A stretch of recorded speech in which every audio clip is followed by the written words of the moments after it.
Thank you all for coming.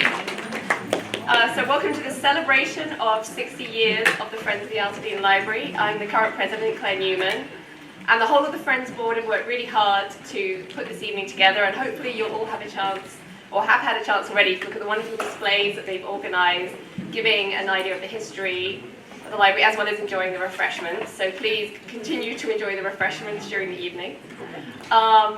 I also wanted to say a few words at the start about the history of the Friends, how we've evolved over the years, and what we do today. So I didn't realise this until just yesterday, actually, but the Altadena Library actually began as a shelf of books that could be borrowed in a schoolroom on Calaveras Street in 1908. It then grew to occupy a separate building there, and eventually Altadena had a main library branch on Lake and another one on Lincoln. But more room was still needed, and the Friends would be instrumental in making this happen. So the Friends actually formed in 1959 under President Robert R. Robertson, and our initial goal was to fundraise, help make decisions about the library's future, and to promote library events and services. And Friends memberships range from 50 cents for students to $2.50 for families. And in addition to memberships, the Friends raise funds by holding large annual book sales, with the first sale in April 1960 raising almost $1,000, which is really impressive. This tradition, of course, continues today, although now we hold 3 huge book sales each year. And a little plug, the next sale is February 22nd and 23rd of 2020, for those who want to mark their calendars. And we also have a stall at Christmas Tree Lane. So the Friends' first gift to the library in 1960 was actually a drive-up book return, so that patrons could return books without having to go inside the library, and I believe 40 books were dropped off on the very first day. The second expenditure of Friends' monies was 1962 to 1963 year to fund a survey to determine the library needs of the community, which served as a basis for the decision to build the library building in which we now stand. And the Friends also helped to launch a $500,000 bond to fund the construction. So when the new library opened in 1967, the Friends donated the furnishings for the community room and hosted an open house, which attracted an unexpectedly large crowd of over 600 people. In addition to the annual book sale, the Friends also sponsored an annual fall speakers series. And so a list of speakers is on one of the displays, but as a few examples, we had Irving Stone, Octavia Butler, and Ray Bradbury. And another speaker was Roma Zane Grey, son of the famous author, and his mother, Dolly, was actually president of the first board of trustees. So once the library moved into the new building, the Friends started sponsoring more programs, including a very popular film series, and also began purchasing library materials. So some notable occurrences that happened between 1960s and today include the opening of the Friends bookstore and the reopening of the branch library in West Altadena. So the latter had long been advocated for by longtime Altadena resident Robert Bob Lucas to serve the needs of more of the community, especially those unable to travel to the main branch and who were in need of assistance with literacy. And it was subsequently renamed in his honor. And then in 2006, the Altadena Library Foundation formed out of the Friends, and its goal was to support larger fundraising efforts, such as those needed to fund renovation to improve accessibility in this library. And this year is actually the 10th anniversary of when the foundation was incorporated as a 501c3 organization. So we're very glad to have Foundation President Bridget Brewster here tonight. Bridget, where are you? Oh, there she is. And pitching the book, so thank you very much. So today, the Friends support the Altadena Library District in a number of ways. We support events like the movie nights and second Saturdays, and the upcoming chamber music series. We also support programming ranging from adult literacy to parent workshops to poetry and cookies. And we also provide funds for various purchases, such as IT equipment, Wi-Fi hotspots that can be checked out by patrons who don't have internet access at home, and also children's educational equipment and toys. So we primarily raise money through donations and memberships, and by running sales of donated books, DVDs, and other items, including, of course, our big sales in the parking lot and a stall at the Christmas Tree Lane Festival, and, of course, by selling books in the bookstore and also online. So everything we do relies on the support of the lovely library staff and the Board of Trustees, and we'd like to thank Cindy, Stella, and the rest of the staff, and also Terry and Jason and the rest of the Board of Trustees for your positivity and willingness to support the Friends, which is greatly appreciated. And we'd also not be where we are today without our Board of Directors, most of whom are here tonight. Can the board raise their hands? Or former board members as well, raise hands. There we go. Including, until a few minutes ago, someone had to leave quickly, some past presidents. And also, there are numerous dedicated volunteers who deal with the items donated to the library every single day. So if you're not on the board, but you're a volunteer who fits that bill, can you raise your hand? Oh, there they are. So I don't think people realize, or most people don't realize, how much effort it takes to deal with the literally dozens of, sometimes over 100 boxes of books that are left for us every single week. Or that there is a small dedicated group of people who donate, not kidding, literally days of their time every week to deal with that. But most of all, the Friends rely on the support of you, the wonderful Altadena community, and we rely on you becoming Friends members and making donations, on you bringing us books and other items to sell, and on you supporting us at book sales, when you shop in the bookstore, and by purchasing Friends merchandise such as our lovely t-shirts and tote bags, which I'm sure you'll have seen some of us demonstrating. So in financial year 2020, the Friends are donating $34,500 to the library. So over $4,500 of this goes directly to two programs. One is Poetry and Cookies, and the other is a new chamber concert series. So we would like to present a check for the remainder, which comes to nearly $30,000 to the library tonight. So I think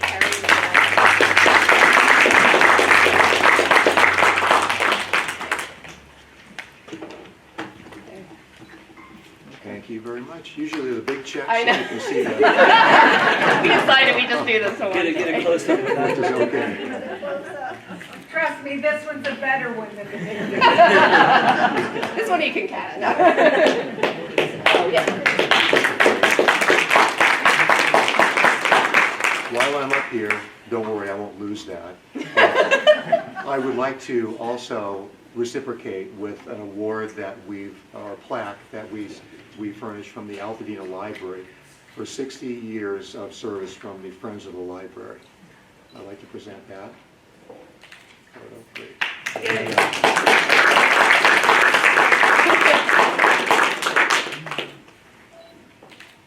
Great, thank you. That's beautiful. Thank you for Thank it. you. I'll have to put this one up in the bookstore as well. Okay. All right. Okay. So, and we also have a card and a thank you gift for interim library director Cindy Cleary, whose last official day was yesterday. And so, Cindy, we thank you for your excellent leadership of the Altadena Library District and for your enthusiastic engagement with the library's volunteers and support groups. And we would like to present you with a lifetime membership of the Friends in gratitude and in hopes that we continue to see a great deal more of you.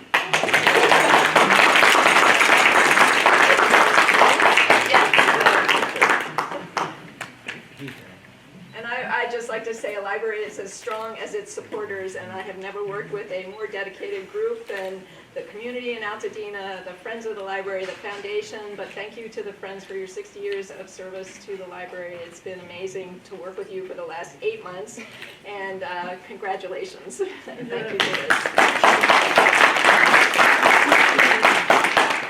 So finally, we thank all of you for being here to show your love for the library, for the Friends, and for all the amazing stories that surround us, which our wonderful library enables us to discover, whether through reading a book or an ebook, watching a talk or a movie, or listening to an audiobook or music.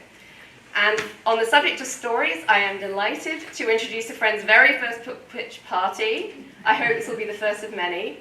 And let's get to it. So our first pitcher is Adrian Bratton. Adrian?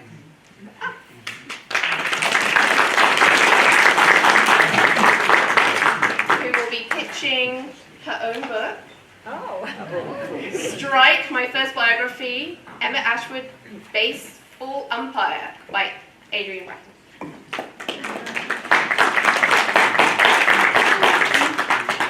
I better stand on this side. Okay. It's quite powerful, so if you... No, I'm just not taller than the screen. Ah! And usually when people are speaking, I like to look at them. This is a good point. Do what you need to. I think we can all hear you, right? So Can you turn up the microphone a little? Oh.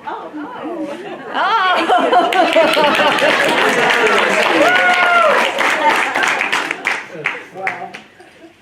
Okay. I'd like to pitch, it's about baseball, pitch this book on several type increments. The first one being the shortest. Isn't Monday Cyber Monday? I looked on TV and I said, oh, these are great, people tell me these are great stocking stuffers. I'd better get busy. So first thing, it is online, Barnes & Noble, Amazon, and my publisher, Author House. Secondly, it says baseball umpire, and you have a baseball person, but this book goes beyond that. This is an umpire. Every sport that I know of has an official. You have the ref in football, you have the official in tennis. So this book talks about that person who makes the decisions, what goes on in their head, what they're thinking. Also, lately, females have been more apparent on the field and off in several sports. But again, females are affiliated with baseball in so many more ways.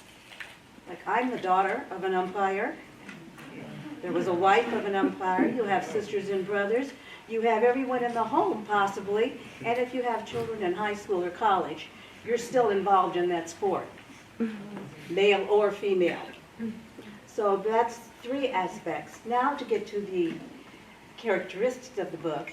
I wrote this book mainly for my father's contemporaries who are very dwindling at this point, and for the young people. Because every weekend I turn on the TV, and there's a sports figure going to jail.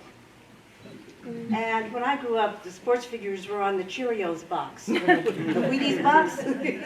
Yes. So I'm not saying my father was goody two-shoes, but this book talks about someone who started out doing his best. And this was the theme throughout. He had a dream. The dream was not something that was supported by my mom or anyone else, an African American umpire in the 50s. So he still persisted. He was not in umpire school, he learned it. So this was something, like I said, that was done, and I'd like to impart to children. I even have pages from his composition book, which you really can't see.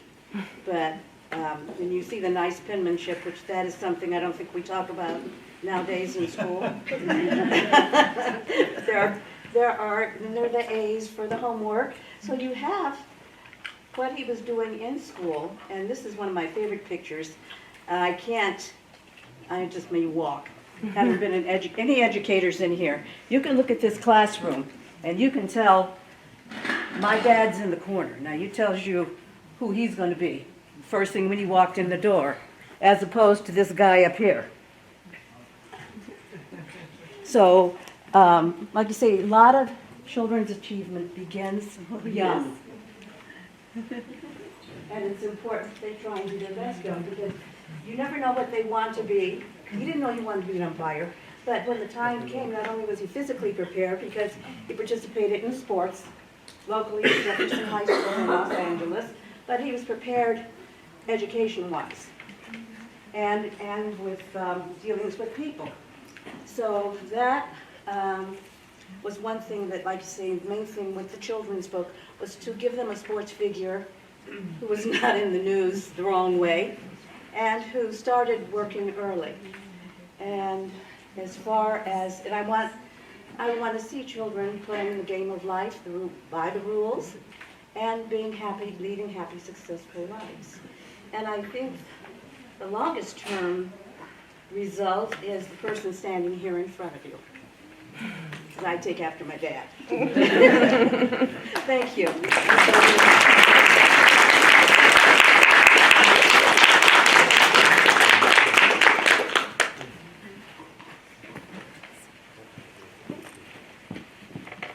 That was wonderful. And I should say, if anyone has questions for the author, they should feel free to ask them while the author's still standing up. So does anyone have any questions for Adrienne or anything?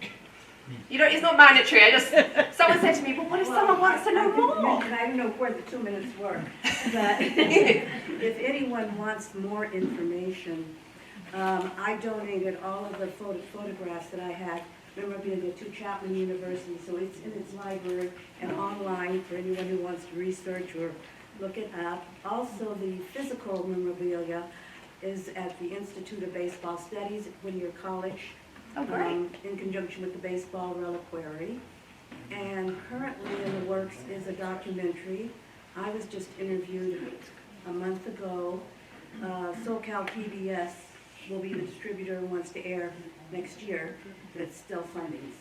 That's great. So Thank those you. are other resources you have. That's so awesome. Thank you very much. Okay? All right. Now, I believe, who is going to go first? Is it Terry going to? Terry's going to go He's first. gonna go first. Yes. I had strict instructions. Thank you, Claire. Thank you. Just a moment here also before I get into my book pitch, in recognition of the Friends, it's something I didn't say when I was up before. I was struck by Claire's comment that she was grateful for the library's support all these years. And we certainly look at it completely the opposite. We are so grateful for the Friends of the Library support. And at our last board meeting, just the other night, it was reported to us that the Friends of the Library actually upped their guidance. They upped their contribution for the year. Every day we sit down and approve a budget that includes so much money that comes in from donations, and we're always so grateful when that's exceeded. And if they were a company, then they would have exceeded their expectations and their stock would have gone sky high, which it did with us. So I wanted to make that recognition to them. They've done such a great job for the library all these years. Now, I hope that didn't cut into my 3-minute pitch. That was separate. I'm going to start with my book, a little underprepared in terms of what I'm going to say, but very exuberant because this is the 4th book by my brother. It's called Chasing Vapor, and it's his first nonfiction book. So not only is he my brother, he's my baby brother. So I'm protective of this whole thing. It's a terrific book. He's written 3 novels, all of them self-published, and now a nonfiction book. And this is a chance for someone to pitch a book with some real good detail about the author himself. He's an amateur stand-up comedian, and he also had a long career in the Air Force in which he served at the Pentagon in charge of cybersecurity. And that's sort of understated in the bio that he puts on this thing. But he put his heart and soul into this. There are almost 700 footnotes in this, and they're all very well researched. And he'll be the first to tell you, as he does in the opening chapter, that the world doesn't need another book about cybersecurity and cybercrime and so on, but here he goes anyway. He's written in such a great and ingratiating manner. It's the kind of book that you don't want to put down, even though it's on potentially a sort of boring subject. Here's some of the chapters. Cookie jars of cash, millions of them. And he's talking about how cyber criminals online can get into your accounts and steal this money in a very detailed and practical way. You can follow along. No false moves or the data dies. And that's the practice of cyber hackers holding databases for ransom in hospitals and municipalities and so on. Cybercrime, it's everywhere and nowhere. And which is true because the cyber criminals are able to leave no trail, and he explains in detail how that happens in ways that you can thwart that yourself. And then he talks about one law and its flaws, and it talks about the enforcement for cybercrime, which is very spotty. Not only in this country does he talk about it, but all around the world. So for a really complete look at cybercrime and what you can do from a practical nature to protect yourselves and what to look out for going forward, this is really terrific. Again, it's Chasing Vapor by Wes Andrews, my baby brother. I wish he was here tonight. And I'm going to read you one brief passage to give you a little bit of the humor that he's injected into this book. This is the beginning of chapter 6. Bennett Aaron is a Welsh comedian who, through a single piece of innocuous pilfered junk mail, had his identity stolen and abused to catastrophic financial effect. He lost everything, and in the aftermath became something of an ID theft evangelist, using his stand-up act to tell the rest of the world just how much crime hurts and how darkly comical it all is. Describing his initial interaction with the police when he first reported the identity theft, he noted that he himself was the first one accused. "This is all very well and good, Mr. Aaron," the policeman responding to his home said, "but this is your name. How do I know it's not you that carried out the crime?" "You're quite right," said Aaron, "and I would have gotten away too if I hadn't called you." So that's sprinkled throughout. Enjoy.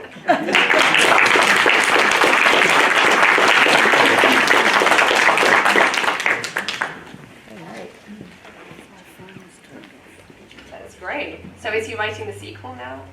I haven't asked him. Probably he is. Sounds very good. All right, so. Oh, keep on talking. All right. Keep on talking? No, you can come up. No, I'm not. No. Oh, Jonathan, you're turning the sound up, turning the volume up. Excellent. I think. Thank you. I'm not going to use the microphone most of the time because I'm a trial lawyer, so I'm hoping you guys can hear me. I'm here tonight because I think Terry challenged me. He said there's going to be a book pitch, and you're limited to 2 minutes. And I think he probably thinks I can't do that. He said probably very long-winded. So, and I am, when it comes to like cleaning out the garage and things like that. Okay, so what I'm going to pitch tonight is a book that was given to me by my law partner, and it's The Unexampled Courage, The Blinding of Sergeant Isaac Woodward and the Awakening of President Harry Truman and Judge Waring. And the reason, I'm going to tell you a little bit about the book and then why it interested me. Isaac Woodward was born March 8, 1919. He was one of 9 children. He was his parents were sharecroppers and in the South. He left school in the 5th grade at 11 and got odd jobs for his adult life until he was about 23. He was earning $2 a day, maybe $10 a week, moving job to job. If you don't understand yet, he's African American. In 1942, he joined the Army in the midst of World War II. And he was deployed to New Guinea Island. And we were in the middle of the war with Japan at that point. And it was a really tough battles. And the Army was segregated.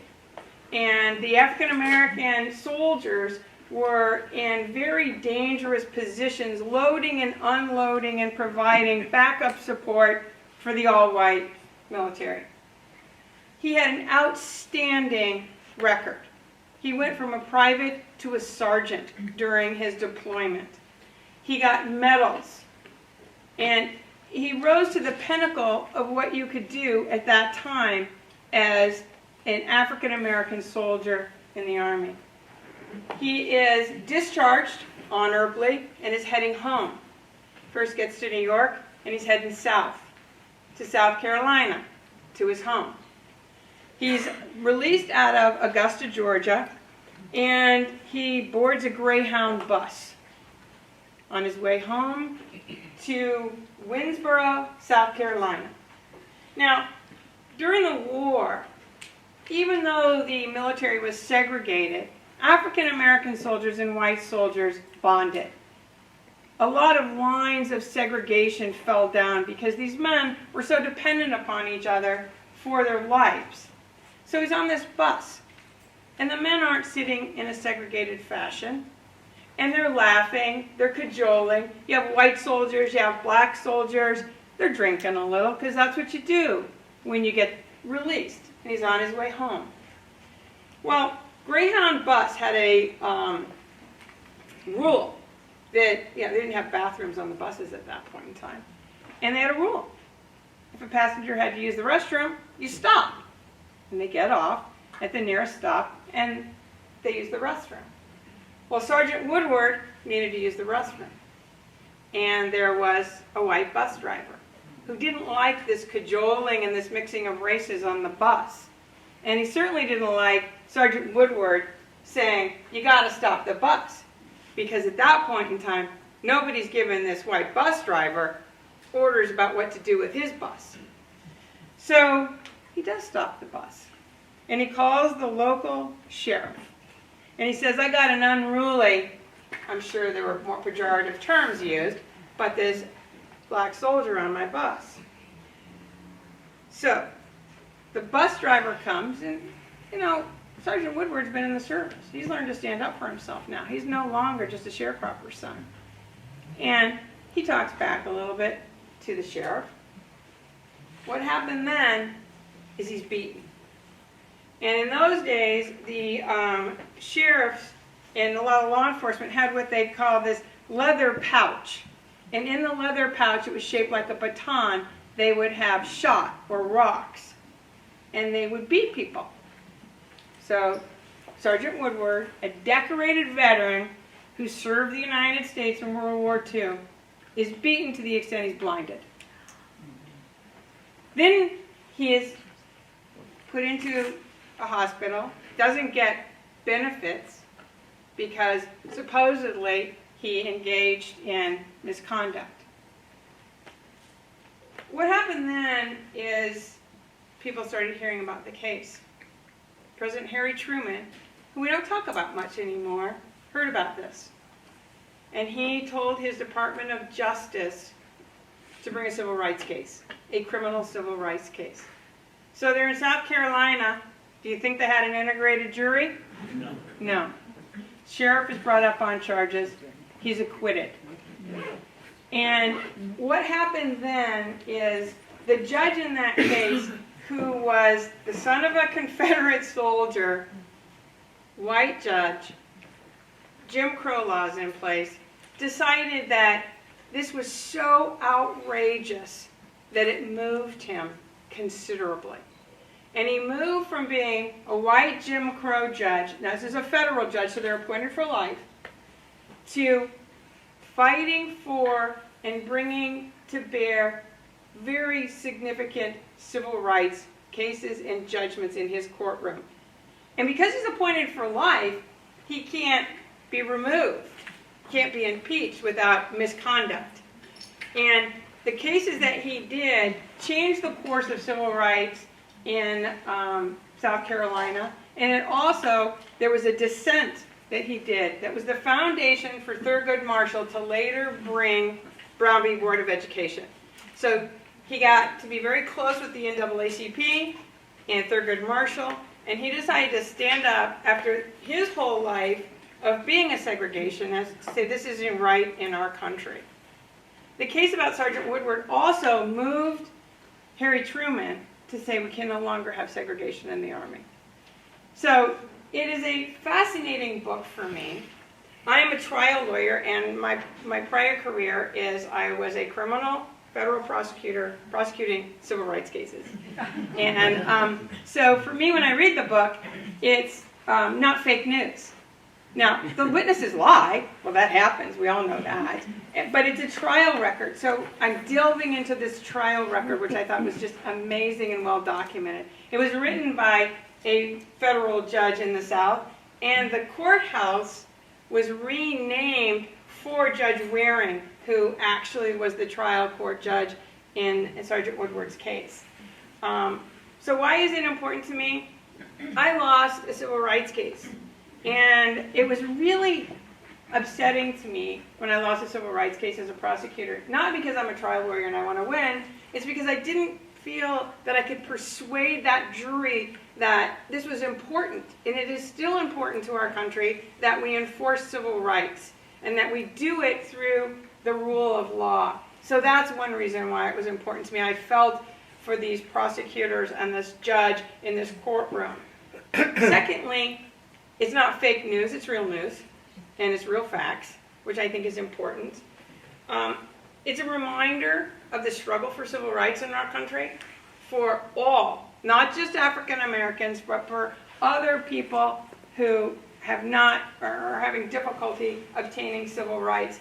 And also, recently there have been decorated soldiers who have been vilified in the news because they have not supported this administration.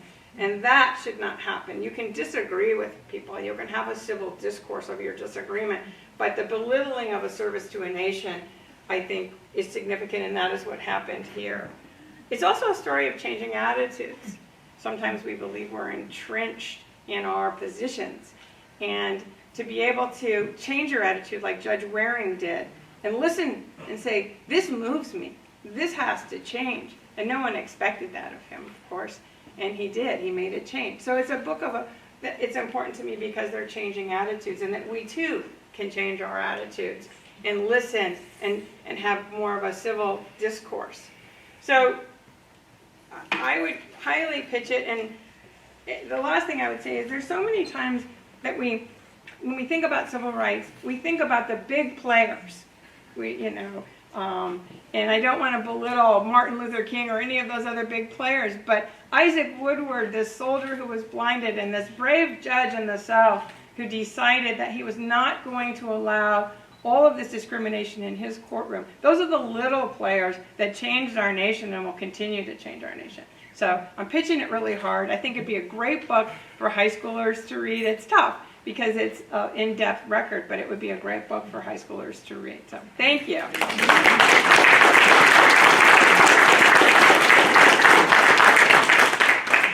you very much. And so that was Terry Andrews with Chasing Vapor by Wes Andrews, followed by Mary Andrews with Unexampled Courage by Richard Gurgle. So thank you. Great husband-wife teamwork there. But I went over my 2 minutes, I think he's telling me. Your husband won the bet. It was a good story though. So, and by the way, everyone who pitches wins a prize, but we're going to draw all the prizes at the end. So if people have to go before the end, do not worry. We will pull a prize for you, and we will let you know by email what you have won. Very exciting prizes. Anyway, who would like to go next? First hand I see go up. There we go. And your name is? I'm Anita Maurer. Anita Maurer. I have something a little lighter. Oh, great. The Spellman, not the Smellman. The Spellman Files by Lisa Lutz. Go ahead. Okay. Hi, everybody. So this is a debut novel, and this author puts the fun back in dysfunctional, as in family of private investigators. So you can imagine that's a lot of fun. So the best part is if you love it, there's like 5 or 6 more in this series, and I gobbled those up. The characters are at the same time endearing and a little crazy, more than a little crazy. The word eccentric comes to mind a lot, and I did laugh out loud a lot. My husband would attest to that. So you meet Izzy Spellman, private investigator. Good at her job for her family business, this 28-year-old is a hard-drinking Nancy Drew. Prefers entering homes through the window rather than doors. One critic referred to her as the love child of Dirty Harry and Harriet the Spy. Her amoral teenage sister Ray is addicted to recreational surveillance and negotiates everything, even haircuts, preferably for cash or candy to satisfy her sweet tooth. And their elder brother is Mr. Perfect Lawyer. So that's the family, mom and dad, of course. Invading people's privacy comes naturally to Izzy, and in fact to all the Spellmans, who bug and spy on each other in hilarious ways. The family's basement is called the interrogation room. And when Izzy's parents hire teenage sister Ray to follow Izzy to find the identity of her new boyfriend, Izzy snaps and decides the only way she will ever be normal is if she gets out of the family business. And you'll have to read it to find out what happens. It's written in a conversational first-person dialogue with many footnotes. Footnotes are hilarious too. But it also deals with complex emotions, growing up, letting go, family dynamics. Several verbatim transcripts of conversations are provided, since of course Izzy bugs and tapes most situations. There is also an amusing list of ex-boyfriends with name, age, and the last words they spoke. One example was, "You ran a credit check on my brother?" So I haven't even touched on Mom, Dad, Uncle Ray. Each one is fleshed out with all their quirks and foibles, secrets and joys. This is not a book to read in a quiet library, no offense, as it will make you laugh out loud and exclaim. I don't think I've ever read a series so quickly and couldn't wait to read the next one. So take a chance on the Spellman family.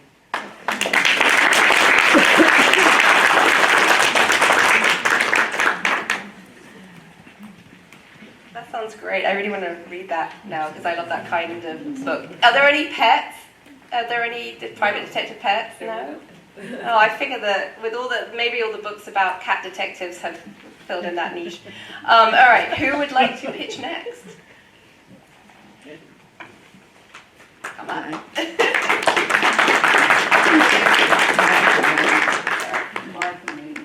Martha Maiden, thank you. And you are going to be pitching Washington Black by Isai Edubian. Did I say that right? Yes. Oh. Essa. Essa. Edubian. Oh, sorry. Okay, this is the cover in the library, and it looks very serious. And it does cover a serious subject. Washington Black was written, Essie is a Canadian author. Her parents were from Ghana, and this is her second book. It was shortlisted for the Bookman Prize, and it's a very interesting book. I usually read a lot of science fiction, fantasy, but You can use the microphone. Oh, you're going to move away. Don't worry. Either Can you way. hear me? Yeah. Okay. The current cover shows the whimsy. It's the story of an 11-year-old slave boy, African slave, who was born in Barbados. The book goes from 1830 to 1836. But really, the book is less about his time in bondage, which was horrible, and more about his life going around the world and what he became. He is on this plantation run by two wild brothers. The first older brother comes to the plantation, who is a scientist and an abolitionist. And little Washington Black, who they call Wash, is serving the table. And the brother Christopher, who's called Teach, needs someone to help him with this science experiment. He wants to make a balloon with paddles, the first try at an airplane in 1830. And he takes Wash because he's small and he can fit into small places. And what he finds out after he takes Wash, when he shows them everything about the balloon, Wash has all these ideas. Wash learns to read. He starts drawing diagrams of how it should fit together, and he's just extraordinary. And the brother who's running the plantation decides, I want this slave back. He's an asset. I can rent him out. So Tick runs away with Wash, but how they leave slavery is on a balloon. And this begins Wash's travels from Barbados to Virginia to the Arctic Circle, where he loses Tish because Tish walks off on another adventure, which comes later. But then the boy is about 13 or 14, and he travels to Canada. He, because of his intellect and the way he speaks and his interest in everything, he hooks up with another scientist who wants to set up an exhibit in England. And Wash decides, why don't we not take the dead specimens, let's take live specimens. And so they start trying to experiment to get live specimens from Canada in the 1830s to England. And this sets up the first place in the Natural History Museum where they have live specimens. But along the way, we look at the nature of freedom. Wash is free. He is very, very intelligent. He's a genius. He's all these things, but the legacy of slavery, he has to free himself and free his mind. And this is his journey from Barbados, Virginia, the Arctic Circle, Canada, England, Holland, and he ends in North Africa.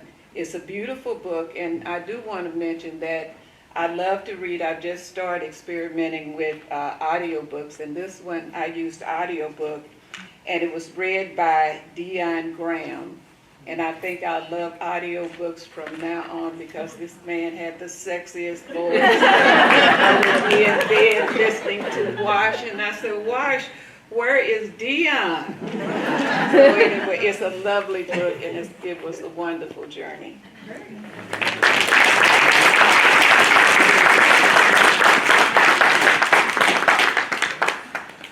When was the book published?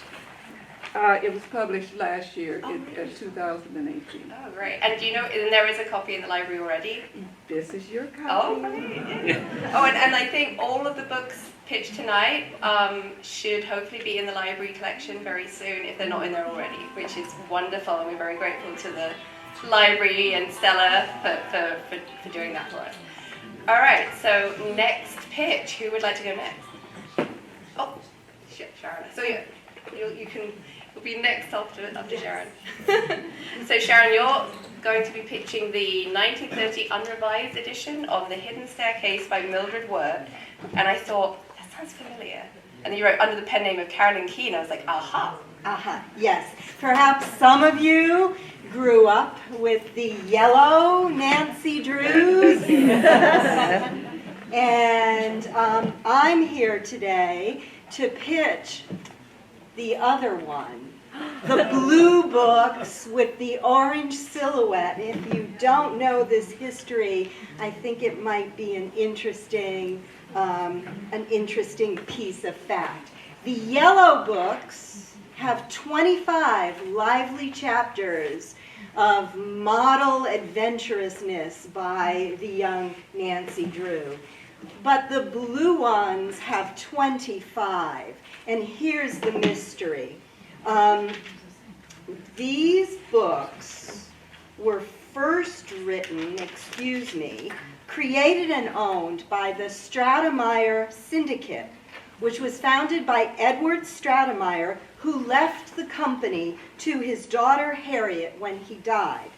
The syndicate published a range of children's books, including the Hardy Boys, for those of you out there that may not know Nancy Drew. Stratemeyer would write an outline for each book and then hire a writer to turn that outline into a novel for a fee. Carolyn Keene, who authored these books, was actually the pseudonym for a number of authors, multiple authors. The book started with 5 in an outline from Stratemeyer that was calling his detective Stella Strong. It was the first author of the first 5 books, Mildred Wirt, who actually renamed her Nancy Drew. Now I am here to pitch the second one in the series, The Hidden Staircase, because this is when I discovered this mystery of the unrevised edition, and it made me, quite frankly, a collector. I actually comb library book sales for 1930s editions of these books. Mildred Wirt Benson, who wrote it, was also the first woman to graduate with a master's in journalism from the University of Iowa, and she wrote the first 5, this one in 1930. The series, as you know, became wildly popular and is very long-lived, but by the 1950s, American culture was changing, and changing attitudes were all around us. And what was really fascinating was that parents started to object to their children reading the Nancy Drew books. Hardy Boys too, but I'm talking about Nancy Drew tonight. There were many, many reasons having to do with issues post-war. But I think what I would focus on today is that Nancy was simply too feisty and took too many dangerous risks with her life in the 1930s to make parents in the 1950s feel comfortable letting their young girls read these books. So Harriet Stratemeyer, remember her? she decided to rewrite them all to make them saleable for a new generation. And therefore, the 1930s books, 25 Wonderful Chapters, became the 1950s into the 60s books with 20 chapters. That's how you can always tell, by the way, if you've got your hands on an original text, the number of chapters. Now, I chose Hidden Staircase for tonight because it is such a scary, atmospheric opening for this book that I wanted to share the difference with you in comparison by looking just at the opening of the books. So, in 1930, Nancy was 16. In 1959, when this book was revised, she was 18. In 1930, she was a motherless child who ran her father's household and bossed her servants around. She was an adult before her time. In 1959, she somehow acquired a surrogate mother of that same housemaid that she was bossing around and telling what to clean up in 1930. Hannah Gruen became the mother. So I'm going to describe the opening of this book. In 1930, Nancy Drew is alone at home, curled up, reading a good book. Already I like that. When there's a knock on the door, and a stranger comes to the door. He's very tall and scary, kind of scarecrow-like. And he pushes his way into the house because her father, who's a lawyer, has papers that he needs for a property that he's trying to acquire. She says to him, no one's home. You can't come in, and he comes in anyway, and he starts to look for the papers. At which point she tries to get him to leave, but cannot. This is a really scary thing for a 16-year-old. And I'm just going to read you a tiny little bit of this. I'll not give you anything, Nancy Drew said. Get out of here. All right, if you'll not hand over the papers, I'll just have a look around for myself. A crafty look had come into the man's eyes as he spoke. He moved toward the study which adjoined the living room. From where he had been standing, Carson Drew's desk was in plain sight. Don't you dare go in there, Nancy cried indignantly. Oh, so that's where the papers are. I thought as much. A half-dozen long strides took Nathan Gombert across the room and into the study. Reaching the desk, he jerked open a drawer and began pawing through it. Stop that! Angrily, Nancy grasped the man by the coat and pulled him away from the desk. You get out of here or I'll call the police. With one vicious jerk, Nathan Gombert freed himself and wheeled upon her. Her face was convulsed with rage, and Nancy saw that he was desperate. Instinctively, she threw up her hands to ward off a blow. Whoa. 16 years old. Keep reading. Let me share with you 1959. Hannah Gruen is in the kitchen cooking up a lovely tasty dinner. Apple pie is featured. Nancy is on the phone with her friend as the doorbell rings, and she calls Hannah, should we get the bell?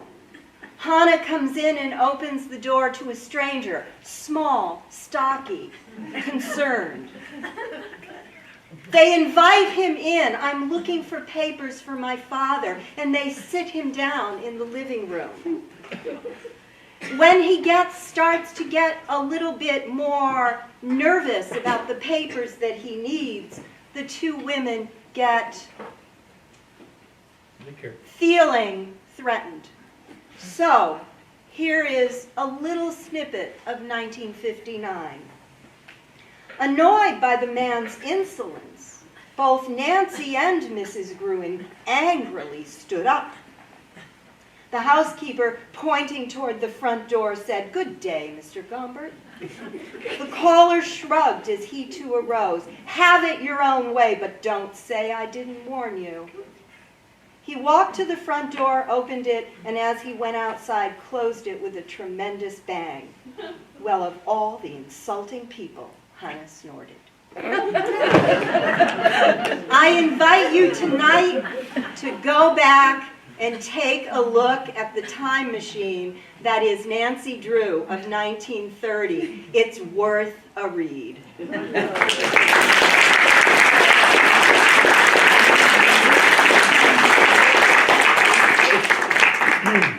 That is an amazing story in itself. And do you know which one the movie that has just come out, or is this coming out, will be based on? I really don't know, but the movies haven't done that well. I have to go figure it out. And there's a new TV show Oh. on CW, yeah. Oh, maybe that's what I was thinking of. They can't possibly No, be but both. there's a movie. Oh, they're both? Yeah. Wow. Was All her right. best friend named George Yes, a woman? yes. Yeah, what happened to her? Yeah. Ah. Well, yes, you see. Where can we receive this? Oh, okay, No, so, my sisters, that's how I know. yeah, that's a good question. Where can you find the 1930s You have version? to look at them. There was some reproductions redone, and those are now out of print as well. This is actually the one I read from you tonight is from one of those reproductions, but libraries should have them. They should. That sounds like very important. All right, so Yeah. we're And going to... if you find an older yellowback and you're careful to look and it has 25 chapters, it's still the 1930s text because they published them sort of sequentially, so they were still selling some of the old ones while they were revising the whole set. Oh, that is amazing. So we have time for one more pitch before we're going to take then a short break so people can refresh drinks and get more food. So, come on. And your name is? Kate Marie. And you are going to be pitching. Oh, so not the Maze of Bones, but the whole series. We have the final pitch before the break. The whole series. Of the 39 clues. By Rick Riordan. Just the first book.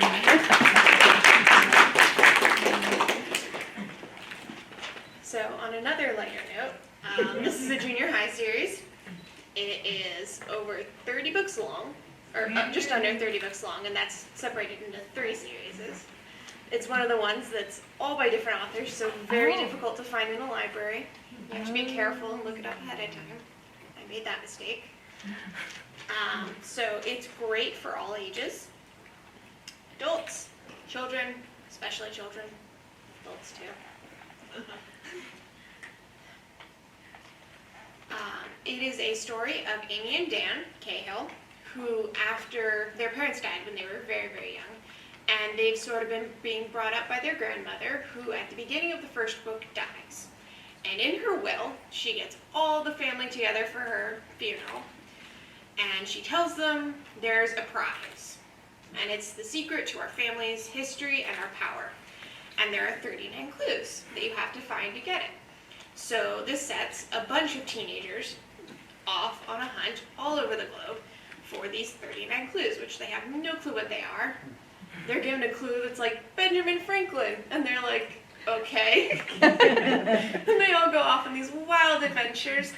And I think they go to every continent. They span the globe. They go to Egypt and Paris and Russia, many, many, many other places. It's a great way to learn history, random facts, very random stuff.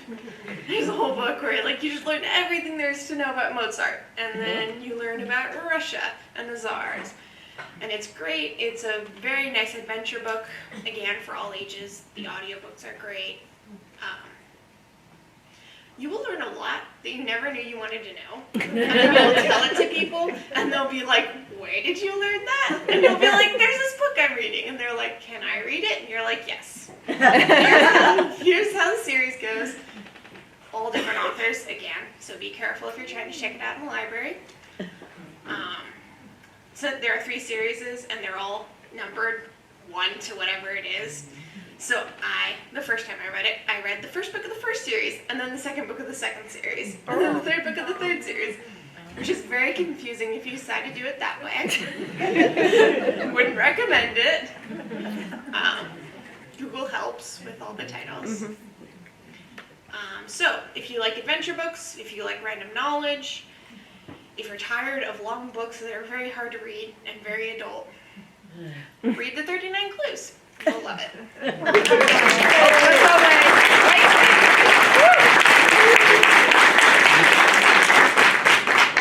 All right, I have a question. So who are the authors for the different books? I don't know exactly. Well, the some of first them. one's Who by is it? Rick Riordan. I can't think of any of the others. But they're all different. There's no They're all repeats. different. Wow. I think there are a couple repeats in the later series because there are 3. Right. But the first series of 10 books is all written by 10 different authors. Very cool. Are there any other questions about these exciting books? Yeah, it'll come up with that. Any other questions? What's the name of the first book and what's the name of the second book so I know what I'm looking for? The first one is Days of Bones, and the second one is One False Note. False Note. Green cover.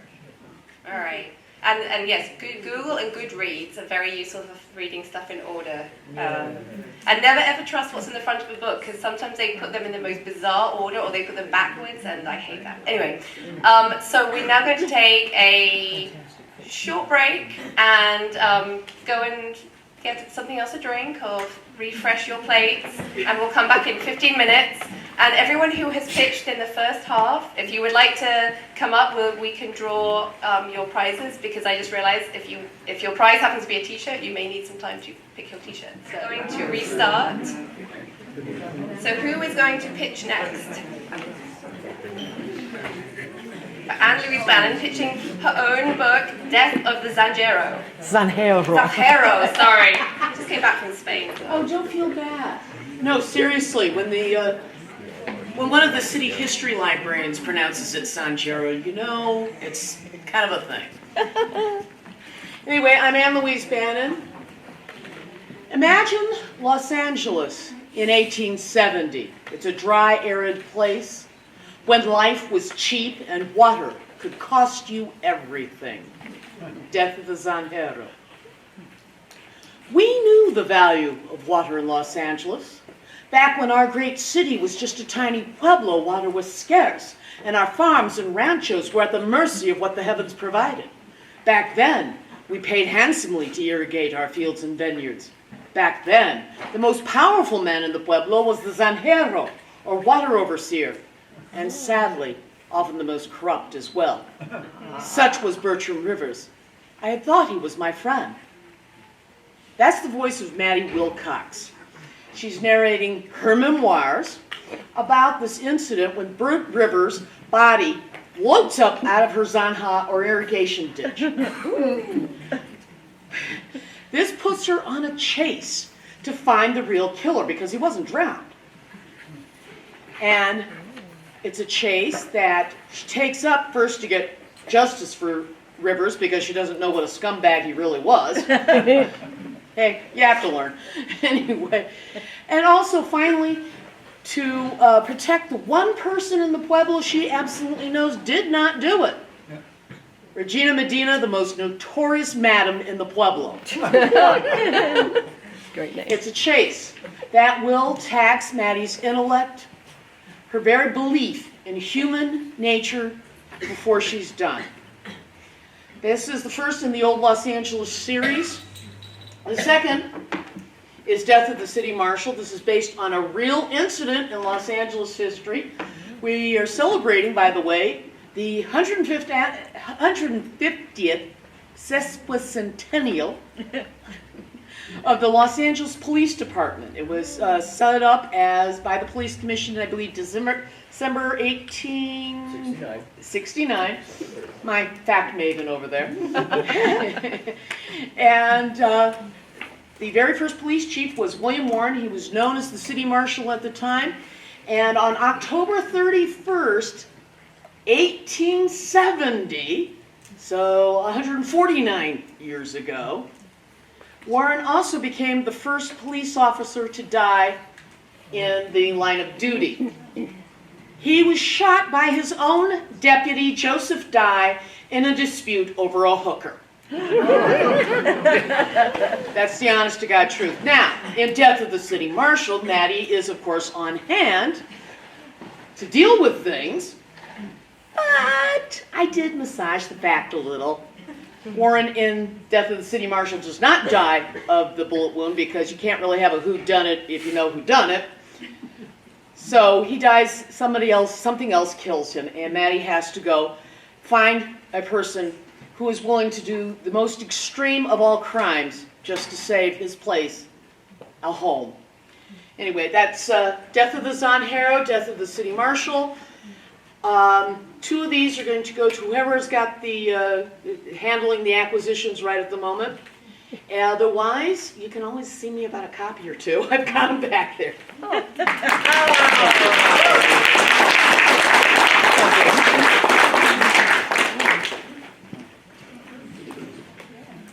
So, and this is a series of books, right? So how many in the series in total? Right now, there's two of them. Death of the Chinese Field Hands, I'm not sure when it's coming out, but that's going to be a tough one because, frankly, that one deals with probably one of the darkest moments in LA history, the massacre and lynching of 18 Chinese workers. We just had in the town. anniversary. What? We just had the anniversary. We just had the anniversary, October 24th, 1871. So that was a tough one to write, I gotta tell you. So. But it's great that you're mixing in the mystery with the real history. With the real history, yeah, and so thank you very much for pitching. No problem. All right. Now, who would like to go next? Okay. Anne Chomin will be pitching How to Fight Anti-Semitism by Barry Weiss. Thank you.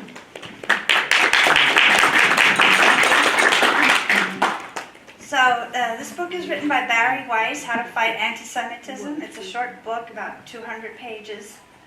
And it's, Barry Weiss is a woman who grew up in Pittsburgh and lives in New York and writes for the New York Times. And it starts with her hearing a message, getting a message from her sister that there's a shooting at Tree of Life Synagogue. And she's appalled. The first thing she asks is that okay? Because that's the synagogue she went to. She grew up in Pittsburgh and used to attend that synagogue, and her father still attended it. And fortunately, her father didn't go that Saturday, but two of the people who were killed by the shooter that day were people she knew, and her father knew about 7 or 8 of the people in that synagogue. And she writes, the last thing her sister texts her is, "The shooter is screaming, 'All these Jews need to die.'" And Barry writes, "I didn't yet know that I would come to see that phrase as the one that marked the before and the after." Those words, and later she says, "Those words would wake me up to the fact that I had spent much of my life on a holiday from history, and history, in a hail of bullets, had made its unequivocal return." So she started thinking about anti-Semitism and right-wing anti-Semitism. And when there was a second shooting at a synagogue, at Poway Synagogue in California, that motivated her to write this book. And she was under contract with the publisher to write another book, but she pleaded with him, could she do this one first? And then as soon as this is published, she'll get to work on the other one. And so the book is her undertaking of trying to understand what's behind anti-Semitism. And she digs back into the roots. It goes back to biblical times and started with the Egyptians, believe it or not. And so it's just a very long thread that just goes through human history that rises and falls and rises and falls. And so she describes very well the history of anti-Semitism and you know how it comes out now and then. And after the history, she goes into anti-Semitism on the right, white supremacy. You remember the Charlottesville March with the chants of Jews will not replace us. And then she has a chapter on anti-Semitism on the left. And then she also has a chapter on Islamist anti-Semitism, and then finally at the end, what we can do to fight anti-Semitism. And I think this is such I'll tell you now why I think you should read it. This is an important topic, and it's, I'm not Jewish, but it's a topic that interests me very much because it's just, anti-Semitism is a bigotry that's just kind of hard to understand because in our country at least, all our bigotries are lessening if you think about it. Racism is getting better. We're accepting more of gays, even trans who are terribly discriminated against. I don't think crimes against trans are increasing. But the last statistic I heard that in 2017 or 2018, 72% of crimes based on religion were anti-Semitic crimes, hate crimes. So, and then also in the last few years, the rise of anti-Semitic hate crimes has risen more than any other kind of hate crime. So it's an enormous problem, and it's the one, as I said, the bigotry that's increasing in its magnitude compared to any other bigotry. And it's just something we should try to understand and something we should, all of us, Jew and non-Jew, should fight and be aware of. Thank you.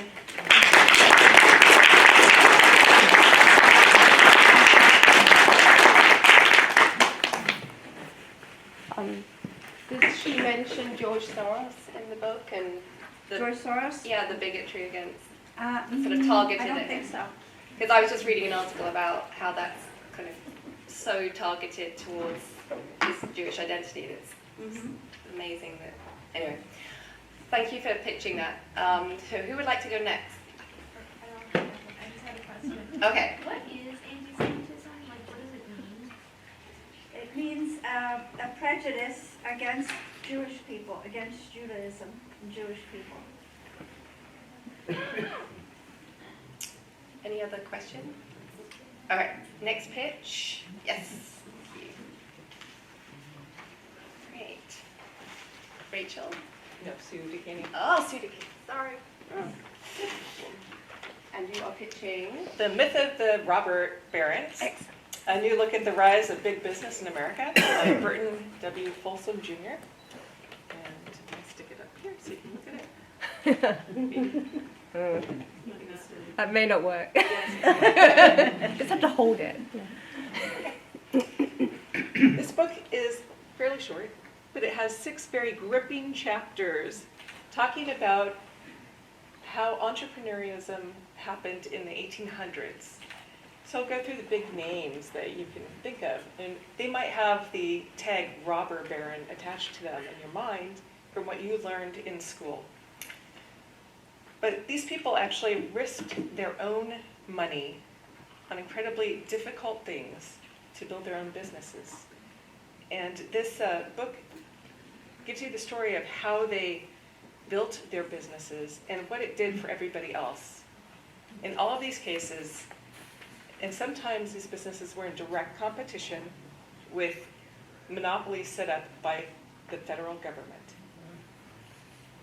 In all of these cases, these businesses drove the consumer prices down, especially for travel with the steamships and with transcontinental railroads, and provided tons of jobs. And they also innovated new technologies that made America the powerhouse economy that we have been.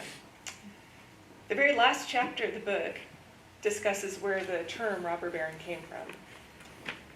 You might be interested to know, came out of the Great Depression.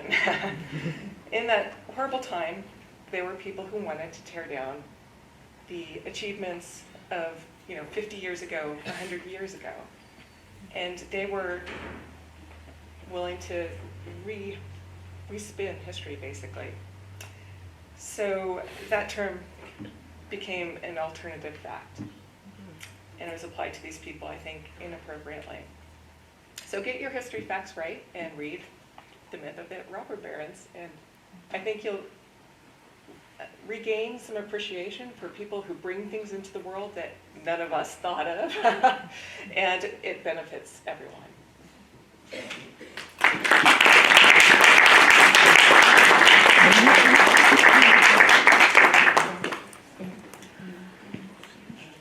What are the names in the book?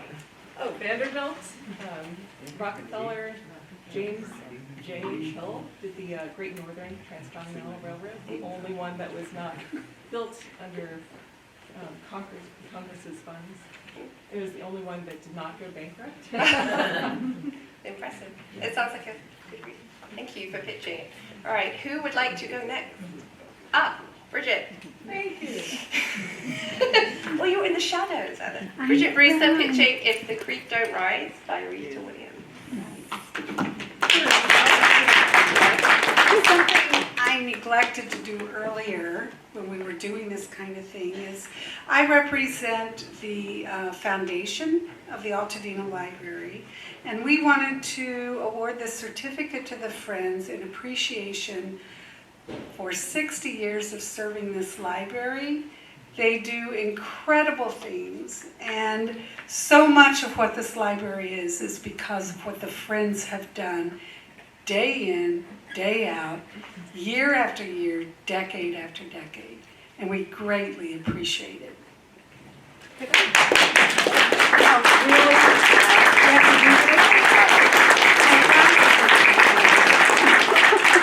want to take your glasses I off? wanted to get everyone up from the Friends. Come on, Friends board. Come on. Come on. That's a good idea. Come on, everyone. We need to have It's a one photo picture. op. Come on, We need one Joy. picture with all of us. Yes. Let's just get this over with. People are waiting here, Yes, right? yeah. I'm Jeanette, sorry. Jeanette. She's just being I have to mean. tell you, I commented earlier, did she choose the plain to match her shirt or the other way around? Yeah, and people and Friends volunteers. I can come up, but I Come on, can't. come on. I'm sorry, I didn't intend to take all It's all my fault, but I do feel bad to be accepting so many things on behalf of the Friends when I am but one of the Friends. Just, Come together. can you come, Okay. come together a Yes. little bit closer? There's more. There's more. Okay. Marlene. Great. You know, we can do 2 rows. You Two can come rows, in two front. rows. You guys are short. They're hiding. They're Granny's hiding as well. We see you there. Robert, hurry. Run, Robert. I'm on my way. Take it easy. There you go. Okay. And this is just for a photo. Imagine making a movie with them. Okay, 3, 2, 1. I'm going to take another one. Sorry, everyone. You could hold this. All right. Getting hairy. One more. Okay, 3, 2, 1. Thank you. All right. Thank you. Everyone. Sorry. Thank you, Bridget. You're very welcome. I will begin by saying I'm not one who reads biographies or memoirs, but this one really gripped me. It's called If the Creek Don't Rise. And if you're from Indiana, it's If the Crick Don't Rise. And I decided the jacket cover could say more than I could say. When Rita Williams was 4 years old, her mother died in a Denver boarding house. This death delivered Williams to the care of her aunt, Daisy, a headstrong woman who had married the most prominent black landowner in all of Nebraska and spirited her sharecropping family out of the lynching South.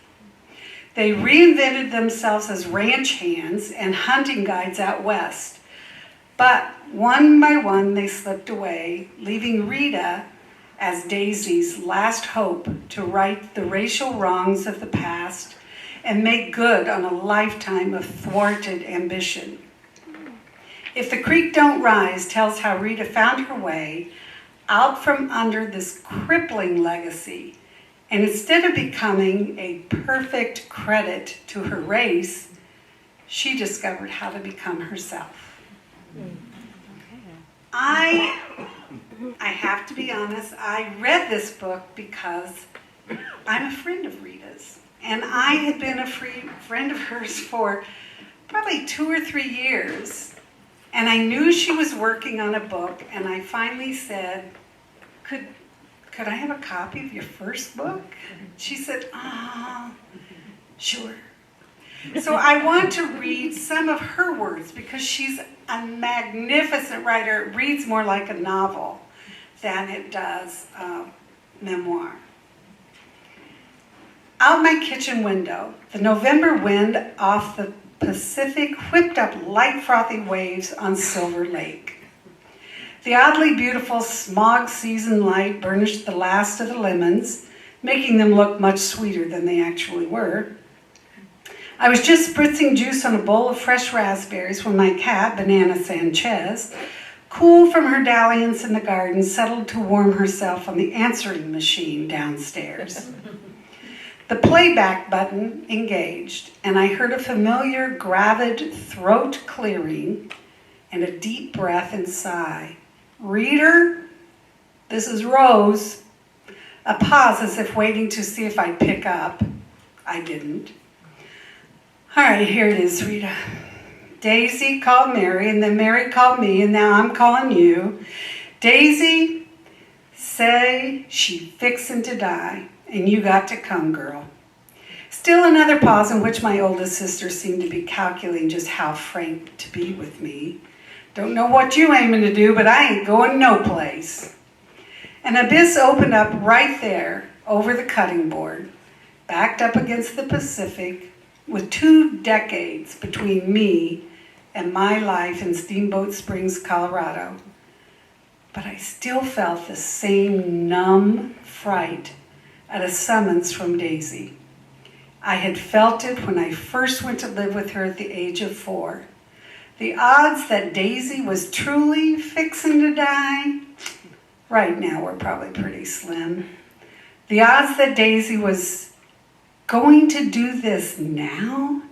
She'd been playing that card for as long as I could remember her. But I'd always known I'd have to go back there once more, this time as an adult. And Daisy was in her 90s, so even she couldn't live forever. And it was time. I called the airline, I bought the non-refundable ticket, and then I called the hospital to talk to my aunt. Sorry, ma'am, the nurse said, Mrs. Anderson took and checked herself out last week against doctor's orders. And I had to laugh. Daisy had probably made those deathbed phone calls to Rose and Mary to begin with. And she was probably home the whole time. Because nothing terrified her more than being caged, and no pain more excruciating than the prospect of entrusting her body to a doctor. So I dialed Daisy's number, and I waited, imagining her creeping toward the phone. She picked up on the 8th ring. Hello? Still, she hollered into the receiver as if she had to make her voice carry all the way to California. Daisy, it's Rita.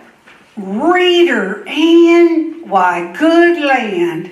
And her voice sounded higher than it had in 6 months. I heard you needed some help, and I'm going to be coming late Friday night, but I won't see you before Saturday morning. Well, I'll make up the bed and thaw out a rabbit. Yes, ma'am, I said. No need to start a fight with her right off, telling her that I intended to actually waste good money on lodging and a rental car. I'll call you when I get to town. Well, I'm fixing to sell my books at the Christmas sale Saturday. I had to bite my tongue, not to ask whether she meant to sell them from her deathbed, the priest standing by to deliver the final sacrament. I just said, okay, I'll help you. And then I got off the phone, noticing that old feeling had me in its spell, that sensation of sparring and dodging out of range. Her book is an amazing story, and she's this fabulously vibrant woman living in Echo Park now. And I really would encourage you to read this book. It is so well written and so historically accurate what life was like for a black woman, a little black girl growing up in Nebraska, the only people of color in the town where she lived. Thank you.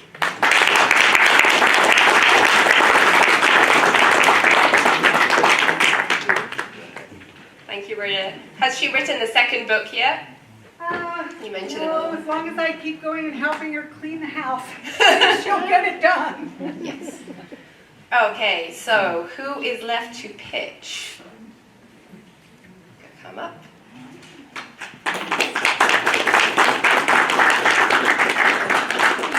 You're it. Yes, I realize that. And thank you for pitching one of my favorite books. I will let you introduce it. Is it one of your favorites? It is, yes. Oh, wow, okay. So I haven't read it for many years. Oh. Well, the book I'm pitching is called The Tombs of Adawan by Ursula K. Le Guin.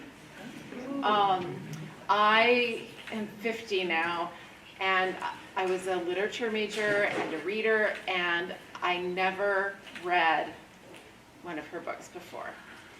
I learned about it just because I was looking at famous quotes from women authors. And this is the line that connected me with Ursula. We're on first name terms. It goes, "She cried for the waste of her years in bondage to a useless evil." Wow. And that caught me. And it's an example of her wonderful prose. That in now reading the first 3 books of the Earthsea series, which was, well, it's an example of all the great prose in the books of the Earthsea series. And I'm hoping in her many, 30, 40 books, I don't know how many she's written, hopefully I will continue to find more.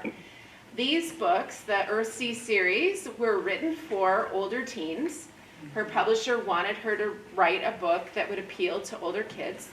And she decided to go ahead and do it. And that's why she set it in a fantasy realm called Earthsea, and made the characters basically teenagers at the beginning of the books. Earthsea is an archipelago, I can't say it, but I can see it, where learning to live on the ocean is just as important as learning to live on the land. And there are different cultures within this large area of islands and sea. There are also dragons and wizards. The first book is called The Wizard. And so let me tell you a little bit about the characters in this one. I think that this second book is just as easy to read as a single book. You don't really have to read the whole series, but it'll probably get you into it. It centers on a girl named Tahar, who is taken from her family when she's 5 years old to become a priestess to the Unnamed Ones. The Unnamed Ones are a god that governs darkness and destruction. And for the next 9 years, she lives in this isolated community until she becomes of age. And at 14, she goes through a ritual that bestows upon her her full powers and authority over the community and the tombs of Adawan. She's just becoming mildly comfortable with this position when a very powerful wizard named Jed shows up. And he makes her question everything. She was already kind of questioning it, but now she's just completely off course. Under her authority, she's allowed and expected to kill him. And she decides to secretly keep him alive. Which is great because the intersection of their lives is interesting. This is really a Bildungsroman story, a coming-of-age story. And Jed is a catalyst to her questioning her future, her life. And think about when you were 14, if you can remember back that far, it's a little hard. But I have 2 teen girls that kind of remind me of that every day. And maybe that's why I've connected so much with this book, because they remind me, and I think back, and it's kind of nice to be reminded of the power and opportunity that we had when we were young and that we can have again. So Jed is there to steal half a bracelet that's hidden in the tombs, and she's supposed to not let him. And he talks to her, and he talks to her about the outside world. And one of the things that I really thought was funny, but it's very poignant, and there's a lot of humor in this, one of their conversations goes like this. Jed asks Tahar, "Can you read?" And she says, "No, that's a black art." And he says, "Yes, but it's a useful one." I won't tell you any more of the story, but I'll just say that I really love her prose. I like the book a lot because it deals with themes of religion and politics and coming of age, and I think it's relevant to all of us at varying stages in our whole lives. And I think it's a great introduction to her work, and I can't wait to get to her other work that was actually written for adults. She's a very interesting author. Her life is very interesting as well, and I hope you guys will pick it up. The first book is in the teen section, and they're supposed to carry the rest of the Earthsea series in there, and all her other books are over here in the science fiction. Okay, that's it. Thank you.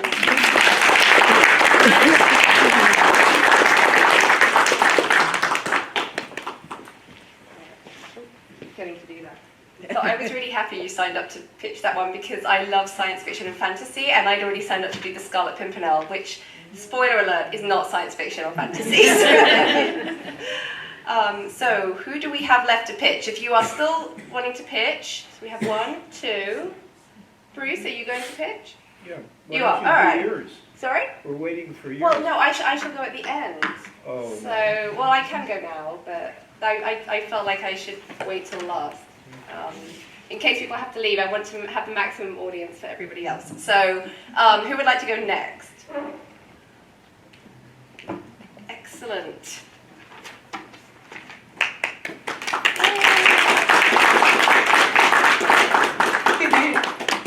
Thank you for pitching today. Thank you. Former Friends board member. Mine is not so much a particular book as it is either, I guess you could call it either a genre or a subgenre. I happen to love medieval mysteries. And the ones that I really like the most are the ones that are set in England, and some of the authors are Priscilla Royal, who has done a series on where her investigator is a woman who happens to be the abbess of a monastery, or not a monastery, a nunnery. Sorry about that. That's a big mystery. Yeah, and it's what I love about the medieval mysteries is you get such a feeling for what life was like at the time when they talk about the garbage and et cetera in the streets, and how the smell of things was so overwhelming, and it gives you just such a feeling of what it was like to have lived at that time. So Priscilla Royal is one of the authors. Another of the authors is Paul Doherty, who has done a series called The Sorrowful Mysteries of Brother Athelstan, who is a monk in London in the 1300s, and he pairs up with the coroner at the time, and they solve mysteries related to, but they're also connected to the historical events at the time. And so there was a peasants' revolt that went on, as well as machinations of the royalty and the great nobles of the time. And again, you see the characters who are portrayed. There are a lot of the peasants and the very poor people at both city and in the countryside, as well as the incredible difference between the haves and the have-nots, both in the hierarchy of the church and in the hierarchy of the royal families and the wealthy. Another one is the Cadfael, Brother Cadfael series, where there is a monk who, again in the same relative time period, solves a whole series of mysteries that are somewhat connected to the monastery where he is. And no, they don't have an abbess. Another series which I discovered is set in Constantinople in the during the reign of Justinian and Theodora, which would be in the basically the early 500s AD. And the protagonist is a man who is one of the chamberlain, who is a chamberlain to Justinian, and there's a series of 10 different books, all of which involve mysteries related to what is going on in the political life of the Byzantine Empire at the time. So it's very, very interesting. It's kind of like you get to study history, but it's also entertaining, and there's also a lot of interesting characters. And another series would be the Owen Archer books, which are set in the 1300s and involve crime solving, bringing in what was the roles of the coroner and the bailiffs, and what happens in how crime is dealt with in this era. So another very interesting series of books. And the last one is outside of the medieval time, and it's a series of books called the Maisie Dobbs series by Jacqueline Winspear, which is set in the early years of the 20th century. And a woman who grew up extremely poor becomes a detective. And the latest book is London in the Second World War. So again, it's a series that takes you through a time starting approximately before the First World War in England, and again gives the society at the time, as well as being most of them are cracking good mysteries. So that's my pitch is for historical mysteries. Marlene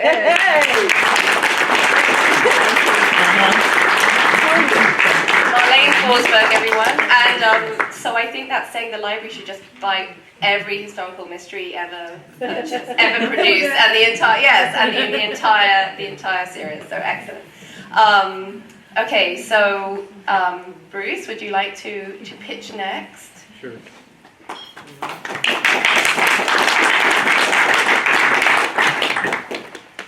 I'd like to start this just by saying that looking through the Friends book sale corner is kind of like a treasure hunt.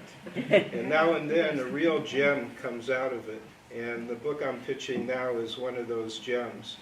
And it's a children's book, so it's on kind of a completely different plane than what has been given here, but it's also from a different universe. And the title of the book is A Winkle in Time, and it's written by Mr. Winkle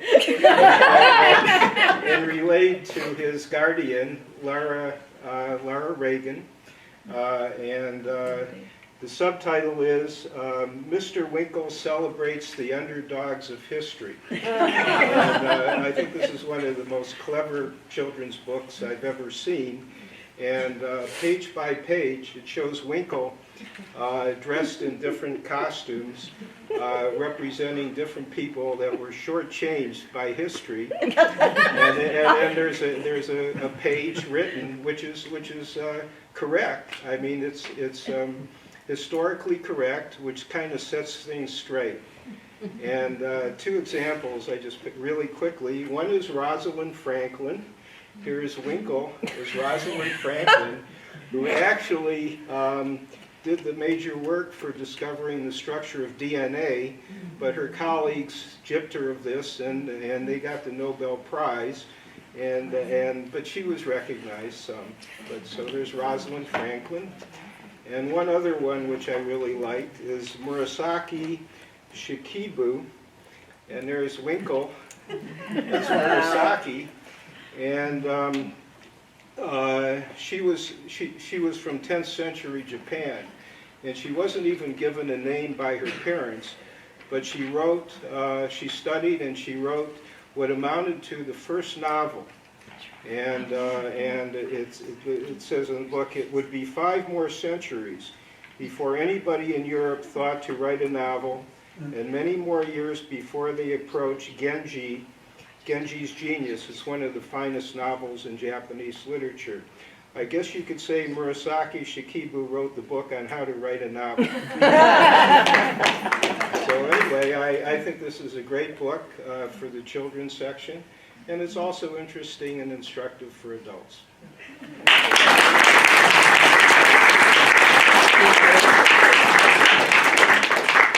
Thank you, Bruce. And I would say the Rosalind Franklin rover is due to land on Mars, hopefully not crash on Mars, land on Mars in 2020. So she's getting acknowledged by Europe, by the European Mars mission.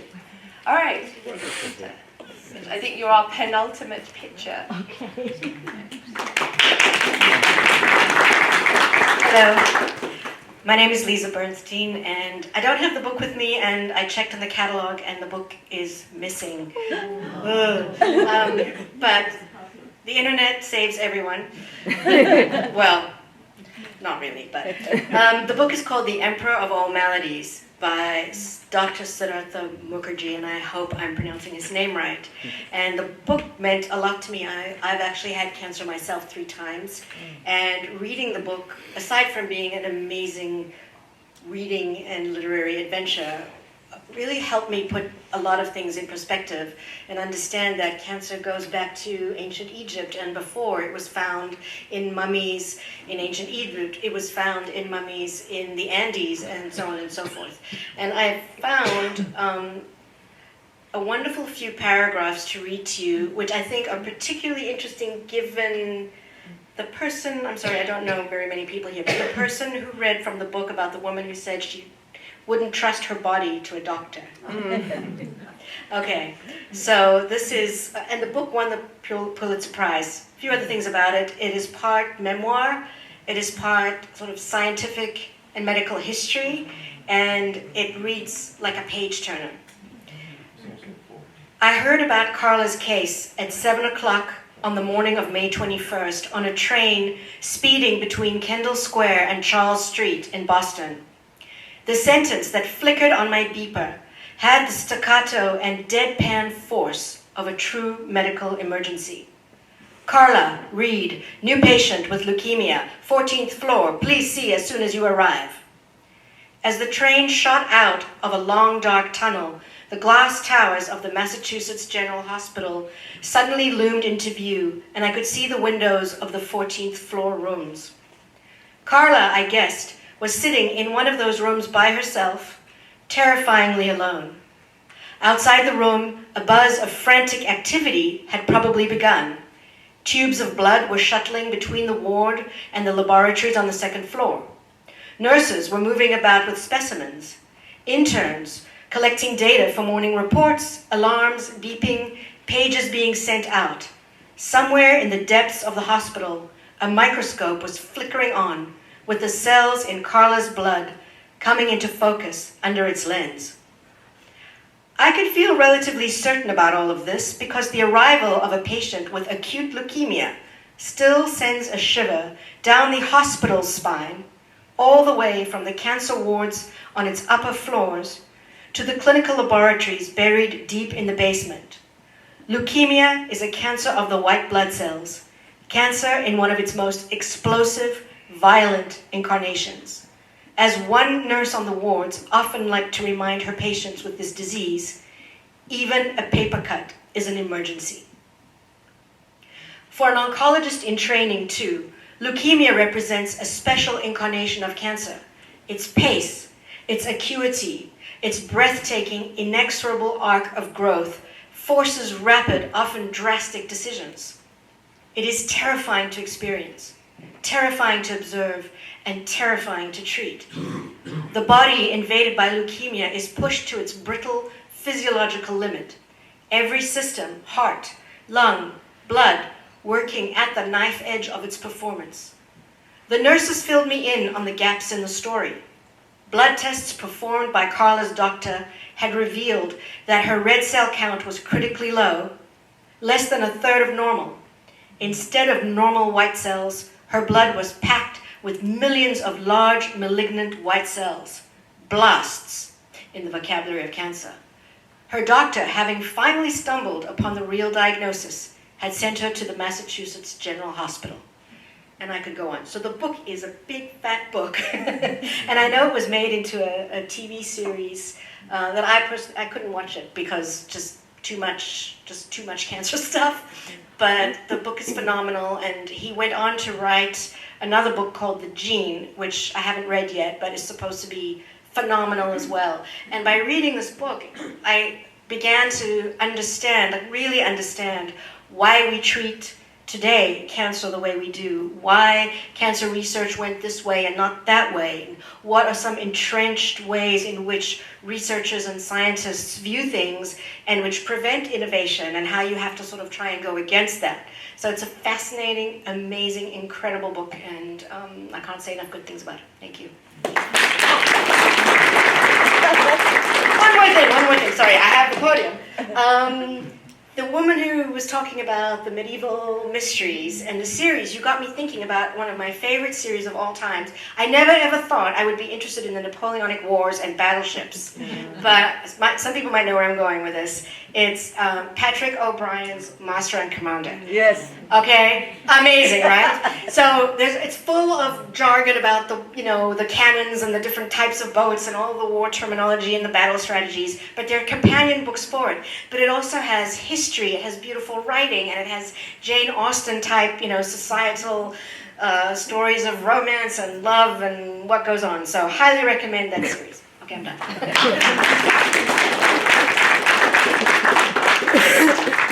All right. So I could add Sharp to that as another great historical one, but I probably should stop, otherwise I'll just keep talking. So is there anyone else who hasn't pitched yet other than me? All right. So I could have pitched a load of different sci-fi books, but I was afraid to give too much away about the plots. Because the favourite one's always in the middle of the series. So instead, I am pitching The Scarlet Pimpernel by Baroness Imiska Otzi. And it was published in 1905. So the year is 1792. The French working class, long subjugated by cruel and greedy aristocrats, has risen up against its former masters. Across France, towns and cities run with noble blood as the people demand retribution. Yet the innocent are swept up along with the guilty, and a single denunciation is enough to deem entire families traitors and send them to their deaths. Nowhere is more bloodthirsty than Paris, where Madame la Guillotine toils daily in the Place de la Grève, beheading men, women, and children alike. And it is here that the book begins, as a brave Englishman, disguised as a revolting old hag, smuggles 3 aristos out of the city under the very noses of the enemy. This man is the Scarlet Pimpernel, and he and his league have already saved hundreds from the terror. No one outside the league knows the identity of the Pimpernel, but there are those in France who would give anything to discover it and to capture him on French soil.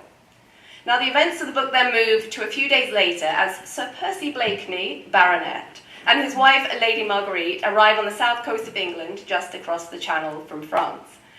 As famous and sought after as Harry and Meghan are today, Sir Percy was born a rich British aristocrat, while Marguerite was born a mere commoner in France, but became a famous actress on the Parisian stage, known as the cleverest woman in Europe. Now, most say she married her husband for the money, Percy being a foppish nincompoop, more interested in clothes and horses than anything of substance. But in truth, Marguerite saw hidden depths in him, and she loved his complete adoration of her. However, immediately after their marriage came rumors that Marguerite had denounced an aristocrat, sending him and his entire family to the guillotine. Now, in truth, she was tricked by friends, supposed friends, and no longer believes in the revolutionary cause at all, so she's innocent. But Marguerite is too proud to explain what really happened, expecting her husband's unquestioning devotion to continue. Instead, though, Percy retreats from her and begins playing the fool in private, just as he always did in public. Percy now occupies himself with visiting his tailors in London, as I don't much care for the buckle, and property in the north, and attending parties at which he's feted for his fashion sense and droll poems. We seek him here, we seek him there. Those Frenchies seek him everywhere. Is he in heaven or is he in hell? That damned elusive Pimpernel. I wish I had the monocle, but So, returning to our story. Percy and Marguerite have come to the coast to bid farewell to Marguerite's brother, Armand, before he sails back to France. He too, like Marguerite, has become horrified by all the killing, and unbeknownst to his sister, is now a member of the Scarlet Pimpernel's League, working as a spy inside the French government, very dangerous. So as the story continues, a wily French agent, Citizen Chauvelin, obtains evidence of Armand's new loyalties, and he blackmails Marguerite into discovering the Scarlet Pimpernel's true identity. Because you see, as a married to Sir Percy Blakeney and able to interact and move around in high society, she is perfectly placed to investigate some of these toffs, some of these aristocrats who are known to be members of the League. So at a grand ball and under Chauvelin's orders, she uses her position and her acting abilities to glimpse a note passed between two members of the League. It reveals the Scarlet Pimpernel's whereabouts and movements, by which Chauvelin may be able to identify him that very evening.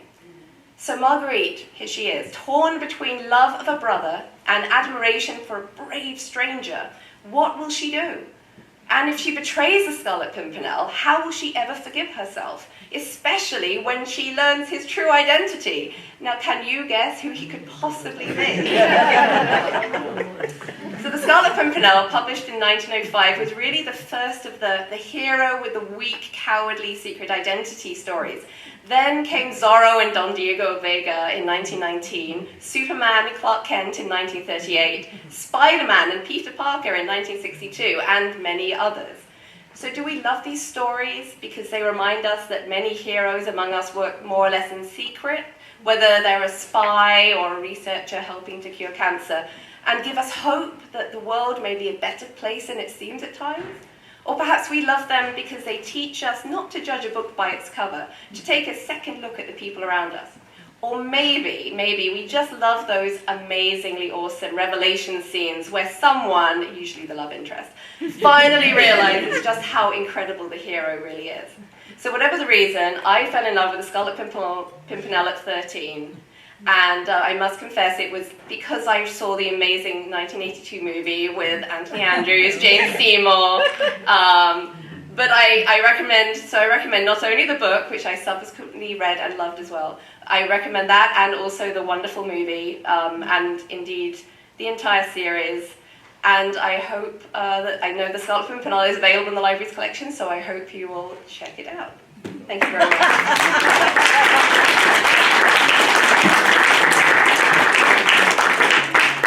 All right, and so thank you everybody for coming this evening. If those, can't see where it went. Anyway, it's under the chair. If anyone who pitched has not yet drawn a prize, please come up now and draw your prize. And thank you everyone so much for your pitches, and let's give them one final big round of applause.